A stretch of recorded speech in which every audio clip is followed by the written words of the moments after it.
नमस्कार, मी श्रद्धा. संपूर्ण महाराष्ट्रामध्ये अग्रेसर असणारे निर्भीड न्यूज चॅनल हिंदू सम्राटमध्ये आपलं स्वागत आहे.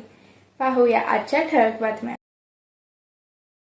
हुपरी अतिक्रमण प्रश्नावर तोडगा. संयुक्त बैठकीत महत्त्वाचा निर्णय निघाला. हुपरी नगर परिषद हद्दीत सुरू असलेल्या अतिक्रमण प्रश्नावर अखेर तोडगा निघाला असून धैर्यशील माने यांच्या मध्यस्थीने हा पेच निकाली निघाला आहे.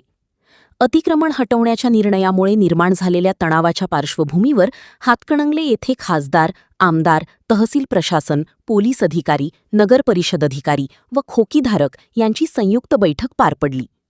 बैठकीस अशोकराव माने, तहसीलदार सुशील बेलेकर, मुख्याधिकारी अजय नरळे, पोलीस निरीक्षक सत्यवान हाके यांच्यासह संबंधित अधिकारी व स्थानिक पदाधिकारी उपस्थित होते. बैठकीत छत्रपती शिवाजी महाराज स्मारक परिसरातील अतिक्रमणाबाबत महत्त्वाचा निर्णय घेण्यात आला. स्मारकाभोवती दोन्ही बाजूंना 20 फूट जागा मोकळी ठेवून उर्वरित जागेत सर्व अतिक्रमणधारकांना समान प्रमाणात लहान गाळे देण्याचा निर्णय झाला. तसेच या ठिकाणी मावा, गुटखा, चिकन चायनीज सारख्या पदार्थांची विक्री न करण्याच्या सूचना देत स्मारकाचे पावित्र्य जपण्याचे आवाहन खासदार माने यांनी केले. दरम्यान 400 अतिक्रमणधारकांना देण्यात आलेल्या नोटिसा मागे घेण्याचे निर्देशही खासदारांनी संबंधित प्रशासनाला दिले. हा निर्णय सर्व खोकीधारकांनी मान्य केला असून त्यांनी स्वखुशीने जागा मोकळी करून नव्या नियोजनानुसार गाळे उभारण्यास सहमती दर्शवली आहे. या तोडग्यामुळे हुपरीतील अतिक्रमणाचा दीर्घकाळ चाललेला वाद अखेर मिटला असून स्थानिकांनी समाधान व्यक्त केले आहे.